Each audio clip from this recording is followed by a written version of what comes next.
مولا علی کے سامنے ایک شخص آ کے کہتا ہے کہ میرا بیٹا میری بات نہیں مانتا اور مجھے نئے زمانے کی باتیں بتاتا ہے اور کہتا ہے نئے زمانے کی روش یہ چل رہی ہے اور میری باتوں کو پرانے زمانے کی باتیں کہتا ہے۔ تو مولا علی ہنس پڑتے ہیں اور کہتے ہیں تمہارا بیٹا ٹھیک کہتا ہے۔ تو کہتے ہیں کیا مطلب؟ تو مولا علی کہتے ہیں اس کو نئے زمانے کی چیزیں بتاؤ اور اس سے نئے زمانے کی چیزیں سیکھو اور اس کے مطابق اس کی پرورش کرو۔ تو میں نے تو مولا علی کی گفتگو کو بڑا زندہ گفتگو پایا ہے۔ ان کی گفتگو آج بھی اسی طرح سے ریلیونس رکھتی ہے جیسے تب وہ 1400 سال پہلے کی گفتگو ان کی۔ لگتا نہیں ہے کہ 1400 سال پہلے کی گفتگو۔ اور کیونکہ ان کے پاس ان کی جو تربیت تھی ڈائریکٹلی آقا علیہ السلام کے اپنے پرسنلی ان کے پاس ہوئی، ان سے وہ علم بھی لیتے رہے اور پرورش بھی ان کے زیر نگرانی رہی۔ اور ایسی کوئی فائن تربیت جو ماڈل مولا علی کی زندگی کا ہے وہ کسی بھی شخص کا نہیں مل سکتا آپ کو، کہ اگر بیٹے کی پرورش دیکھنی ہے آپ نے آقا علیہ السلام کے توسط سے تو وہ مولا علی کی پرورش ہے، اور بیٹی کی دیکھنی ہے تو بی بی فاطمہ الزہرا سلام اللہ علیہ ان کی۔ اور یہ اتنی فائن ماڈلز ہیں، ہم ان کو توجہ نہیں دیتے۔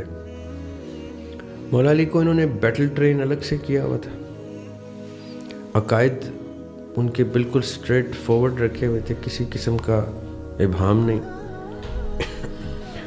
ہم لوگ کیا کرتے ہیں، ہم لوگوں کی سب سے پہلی بحث میاں بیوی کی آپس کے عقائد کی شروع ہو جاتی ہے، جو کہ بظاہر بحث کی صورت اختیار نہیں کرتی، لیکن جہاں جہاں تربیت کے ایگریسو سٹینسز ہوتے ہیں وہاں پہ باپ کا سٹینس اور ہوتا ہے، ماں کا سٹینس اور ہوتا ہے۔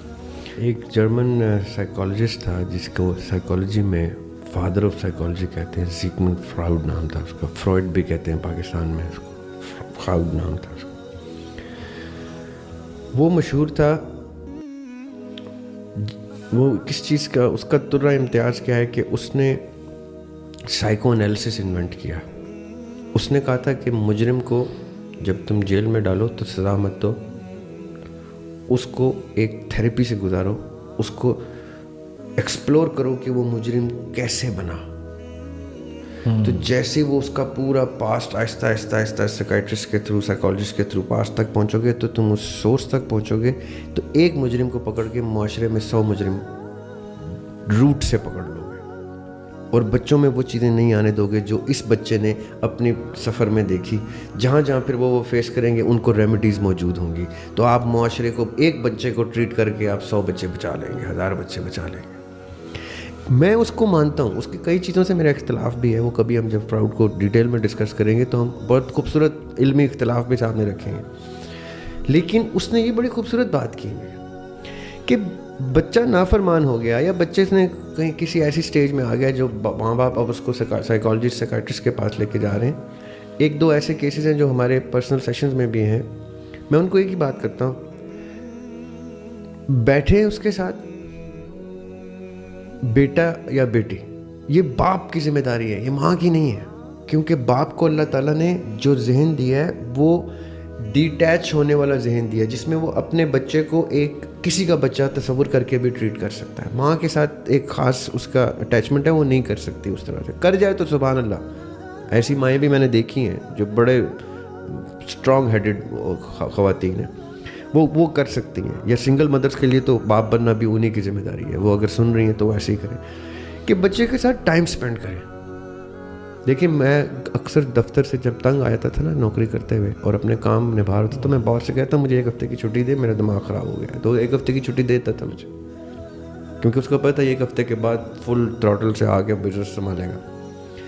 اسی طرح آپ چھٹی لیں دفتر سے، چاہے سال کی جو 25-26 چھٹیاں ہوتی ہیں ان میں سے 1 ہفتے کی چھٹی اپنے بچوں کے لیے لے لیں، خدا کی قسم فائدہ مند چیز بتا رہا ہوں۔ 1 ہفتہ صرف اپنے بچوں کو لے کے، ماں کو کہیں جاؤ اپنی میں کہ جاؤ یشی کرو، میں اب بچوں کے ساتھ 1 ہفتہ گزارنے جا رہا ہوں۔ آپ کو پتہ ہے گورا کیمپنگ کے لیے لے جاتا ہے اپنے بچوں کو، جنگلوں میں جاتے ہیں کیمپنگ پر، شیر آ جاتا ہے، کبھی ریچھ آ جاتا ہے، وہ بھی لڑتا ہے، اس سے بھی بھاگتا ہے، وہ بھی ایکسپیرینس سکھاتا ہے اس کو کیمپنگ سکھاتا ہے، کیمپ میں سروائیول سکھاتا ہے اس کو، اس کے ساتھ کھانا پکاتا ہے، ٹوٹا پوٹا جو بھی پکاتے ہیں وہ کھاتے ہیں، رات کو اندھیرے میں جنگلوں میں سو رہے ہوتے ہیں لیکن پتہ ہوتا ہے باپ ساتھ ہے, ساری پریکاشنری میجرز ہوتے ہیں. وہ ایک ہفتہ گزار کے جب وہ آتے ہیں نا تو وہ جو جتنا سالوں کا گیپ ہوتا ہے نا وہ ایک ہفتے میں پورا ہو جاتا ہے. فشنگ کے لیے جاتے ہیں, وہ بیٹھے ہوتے ہیں, وہ بچے کا نہیں موڈ ہوتا, وہ کہتا ہے نہیں let's we will go fishing. کیوں؟ کیونکہ فشنگ بہانہ ہے. ایک تو اس کو ایک اسکل سکھا دیتے ہیں وہ فشنگ کی, دوسرا اس دوران وہ اس کے ساتھ کمیونیکیٹ کرتے ہیں اور اس سے وہ پچھلے سالوں کا سارا گیپ پورا کرتے ہیں. ہمارے باپوں میں کہاں یہ شرم ہے, یہ لاج ہے کہ اپنے بچے کو لے کے وہ نکل جائیں کہیں تو ایک دن کے لیے. وقت نہیں ملتا. ملتا ہے وقت, اپنے دوستوں کے ساتھ باربیکیو کے لیے بھی ملتا ہے. نارتھ, ہم تو نارتھ جا رہے ہیں جی, تفریح کے لیے ملتا ہے. کسی بڑے کا مجھے قصہ سنائیں, چاہے وہ رومی ہو, چاہے وہ اور پیچھے چلے جائیں, چاہے آپ جن کو مانتے ہیں بلے شاہ ہوں, چاہے وہ آپ مذہبی بڑے نام, کتنی دفعہ ان کے تفریحوں کے قصے سنے آپ نے کہ تفریح مقام پہ گئے ہوں. ان کے پاس تو ٹائم نہیں تھا, ان کے پاس بہت ٹائم ہے نا جو تفریحوں پہ جانے کا. پورا پاکستان گھما ہوا ہے اور بڑے فخر سے پوڈ کاسٹ پہ بتا رہے ہیں او جی ہم اس دفعہ نارتھ گئے تھے. تم جو یہاں چھوڑ کے گئے ہو ذمہ داری اپنے باپ کی, اگر شادی شدہ نہیں ہو تو, اور اگر شادی شدہ ہو تو باپ بننے کی, وہ ذمہ داری کس نے نبھانی ہے؟